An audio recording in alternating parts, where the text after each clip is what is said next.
guys, welcome to this video and welcome to this channel. My name is Courtney and I am so excited that you are here and looking for some book reading slump recommendation. So we have all been there when we have read this amazing book, this amazing series, we fell in love, we felt all the emotions, and then all of a sudden nothing can compare. And you sit there and you read and you read and you're like, just nothing can compare to the other one and you just don't know what to do. So that is why I'm here. That's why I want to help you out. I know that there are a lot of lists like this out there and a lot of Colleen Hoover recommendations, which don't get me wrong, she's an amazing author, but I compiled this list to hopefully suit a lot of different people's wants and needs and desires of genres and what they like. So this is more of a unique list that I think maybe you haven't heard of these books. Some of them you definitely have, but also some of these are new and hopefully exciting. And like I said, I've picked some if you're into contemporaries, if you're into fantasy, sci-fi, whatever it is. I've kind of compiled this list, so hopefully at least one of these can spark some interest in you, but hopefully this list will help and maybe bring to your attention some books that you haven't seen before. So without further ado, let's get into the video. So the first book I have to recommend is The Summer I Turned Pretty by Jenny Han.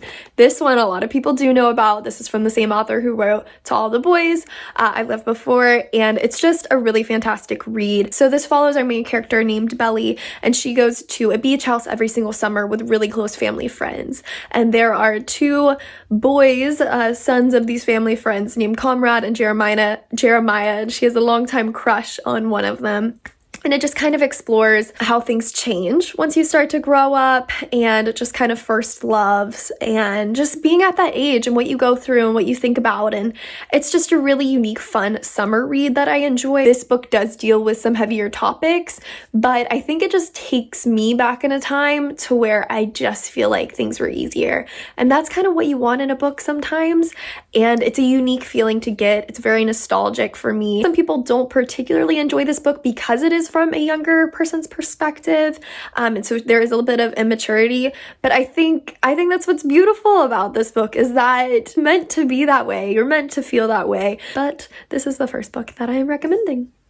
So the next book I have to recommend is The 10 Rules for Faking It by Sophie Sullivan. I really like this book. I've enjoyed it. It's a bit on the opposite end of the spectrum of what I just showed you, and we will get into sci-fis and fantasies and stuff after this. And that I'm recommending it, honestly, is because I think sometimes we can binge read a lot of different books where we're like, oh, they're so distraught, they have so much going on, but we still love them regardless. Even if they're going around killing 10 people, we still love them. And I'm not saying there's anything wrong with those kind of heroines and those kind of princes and those kind of love interests necessarily, but it is so nice to read a healthy relationship where there's still so much chemistry and just beauty. There's beauty in the simplicity of this is what life looks like, I think, as a young adult. So this follows a main character, Everly Dean, who works at a radio station, and she deals a lot with anxiety, and so to push her outside of her comfort zone, she is coming up with 10 rules for faking it, of just becoming like more outgoing. So the story kind of just takes off from there. There's obviously a love interest coming in as well, and I don't want to give away too much. Honestly, I think just expect a great romance, a great discovery of not only oneself, but also, again, what a healthy relationship looks like. Next book I had to recommend is Amid Stars of Darkness by Cheney Lean Feener. I believe that's how you pronounce it. If not, I apologize, but I absolutely loved this book. I don't know if you guys have heard of this book before, maybe not. I hadn't before, but this is a sci-fi book that's just, it's filled with humor, witty banter, an amazing, strong, brave main character, and it's just awesome. It's about a character, our main character named Delaney, and she gets mistaken as a princess from a different planet. So she has to impersonate this princess because she's gone missing and falls in love along the way. So it's just awesome. It's so funny. I think Cheney Lean Feener's way of writing is just superb in this novel. It has an amazing love interest, chemistry happening, but at the same time has an amazing plot as well, and this is a trilogy. It's just awesome. Go check it out.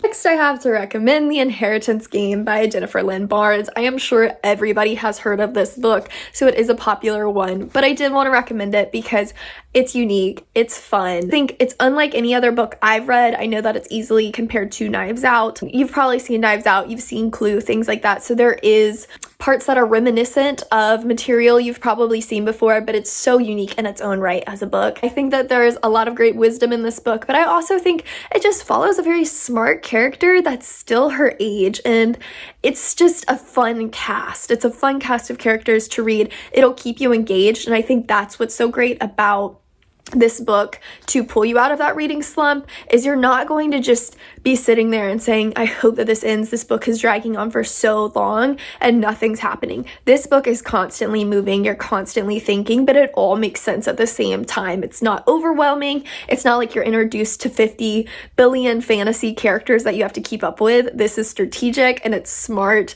and it's captivating. And I think that is what makes this book such an amazing book to get out of your slump. Next up is Redeeming Love by Francine Rivers. This book became a movie, so a book to movie adaptation happened recently, and I know a bunch of people fell in love with the movie. I have been a fan of this book since day one. I don't want to say since day one. This has been out, I think, since the 90s. So just a couple years ago. So before the movie came out though, and it's just fantastic. I don't think you have to be a fan of the genre to read this book. It happens during the California Gold Rush, which if I heard that, I would be like, no, probably isn't my book, probably isn't my thing. But this is just so amazing. It's just about unconditional love and pursuit and not giving up on somebody and just what true love looks like, but also true development. Our main character Angel just goes through so many things in this book. So this book does follow our main character Angel, as I mentioned, and she is a prostitute, and this guy named Michael Hosea comes to her one day and he is basically saying, hey, I want you to be my wife.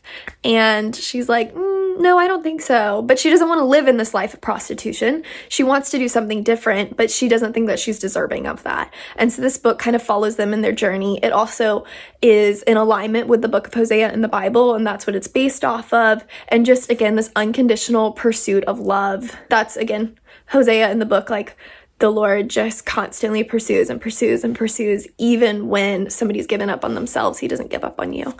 And I think that's the beauty in this book. I highly recommend it if that sounds at all interesting to you. And I don't think you'll regret it. There's so many emotions. It will pull you in, and it is a story, and one of the only ones that has truly captivated my whole heart in the first 50 pages. It's amazing. So next up, I just have to recommend the Clockwork Reader reading journal. It's stunning. It's stunning. Okay. So this is made by Hannah, who is a YouTuber here. And the reason I wanted to recommend this book is obviously it's not something that you just go through and read.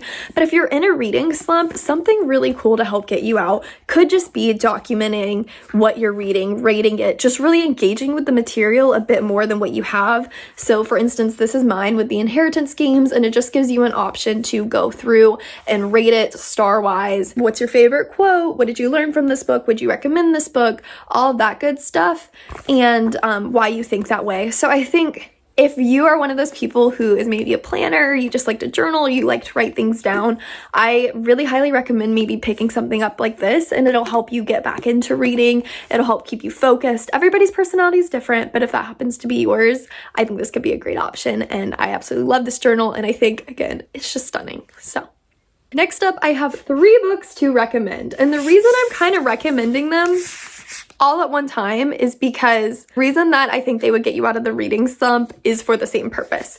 I think each of these books has a unique storyline that I personally had not read before, and so that is what kind of took me by surprise. It wasn't material I had seen over and over again. I don't want to say it wasn't tropes, because tropes are repetitive and it is for a reason, but it's unique material on subjects I hadn't seen before. The first one is Daughter of the Pirate King by Trisha Levensteller. This is an awesome book. I was just kind of blown away by this. I had never read any pirate books, something along the lines of Pirates of the Caribbean themed.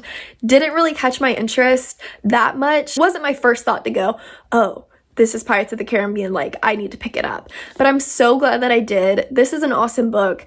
Again, if you haven't read anything pirate themed, I think that this is a great option. This is also kind of a savage book, but also witty and just such a cool plot. It's fast-paced, it's moving, you're not going to get stuck in little details, but it's also ingenious in a way, and again, it's just kind of savage. So I know we talked about this at the beginning, but it's a really interesting read. The next one is Sky in the Deep by Adrienne Young. This has to do with Vikings, and I just really enjoyed it because I had never read a Viking novel before. Again, hits those elements of being very savage, at the same time having an amazing story, having that great chemistry. I think Stephanie Garber sums this up so well, who is the author of Caraval. On the back, she said, "Fierce, vivid, violently beautiful, this book will wage a war with your heart as brutal and as bold as the battles inked on its pages," which I think sums up this book wonderfully. It's a unique read. I really enjoyed it. It has some family elements that I think are cool too, other than just the main character. It is a bit more slow paced, but again, I didn't know anything about Vikings before, so I did enjoy that part as well. The last one in this little trio to show you is called Never Ever. This is an amazing book. It's so fun. This is a Peter Pan retelling, which I personally have read a lot of retelling, so that's not something that automatically would get me out of my slump, but Peter Pan is not something I have a lot of experience with. I have a lot of Cinderella retellings, a ton of Beauty and the Beast retellings, but Peter Pan, not so much. This book is super captivating as well. It's tricky and it's fun and it's engaging and it just makes you think. So it's really wonderful. It follows our main character, Wiley Dalton, and she goes to this Manhattan rooftop party one night with her brothers, and she meets this guy named Finn there. And Finn whisks them off to this island of just teenagers. These teenagers stay young forever, and that's the part and aspect of Peter Pan that's pulled in. And she finds out, though, that somebody has been lying to her, and people start to disappear. And so it's almost like this fairy tale whirlwind happened where everything's perfect, and then all of a sudden she's cluing together that things are not so right. So it's really great. I highly recommend this. Again, a great main character, very strong, very independent, very bold. Obviously, everybody makes mistakes, but I think this is a fun read. I think it'll pull you out of your comfort zone a bit and just be something really unique. The last book I have to recommend is Growing Strong by Cambria Joy. This might be a very random addition to some of you guys. This is not a fiction book, but the reason I'm recommending this is to find something that you genuinely love reading. Find something that's interesting to you. This is really great. It has workout tips in it, but it also has really great devotionals as well as different recipes in it, which is just a combination of everything I really love and have such an interest in. Like, this is an acai bowl recipe, but then in between it has this devotional, and then after that it has a workout. Okay. I think a lot of times I get captivated and pulled into these fantasy worlds and just fiction literature in general, and then I tend to think, oh, if it's nonfiction, then it's not very interesting, and that's just not true. Find a book that really pulls you in a topic that's really interesting to you. This is so multifaceted and something that I love so much and enjoy so much that I'm so glad I picked it up. I think that can bring you out of a reading slump to read material that is actually helpful and helping you grow and develop, but it also is not feeling like homework that you have to do. So that's my last recommendation. Just kidding, I'm coming back with one more. This is Nevermore, The Trials of Morgan Crow by Jessica Townsend. I actually have not read this book, so that's why I just wanted to tack this on at the end. I've read maybe 15 pages, but I'm just recommending, if you are really at the bottom of a reading slump, going back and rereading some of your childhood favorites or something that's middle grade could be the thing to help pull you out. I know that a lot of people love this. Again, I'm kind of just starting it, so I can't necessarily recommend it fully, but it's just an interesting read. It's whimsical, it's magical, it's fun. I think that sometimes is exactly what we need to take us out of the seriousness of life, but also to just kind of have us whisked away into something special and unique once again, even after our slump is over. So that is all of it for today. I hope that this video was beneficial for you. I hoped that you took away some books that interest you or just got you thinking about what will bring you out of your reading slump. But I hope that it was helpful and brought some inspiration to you as well.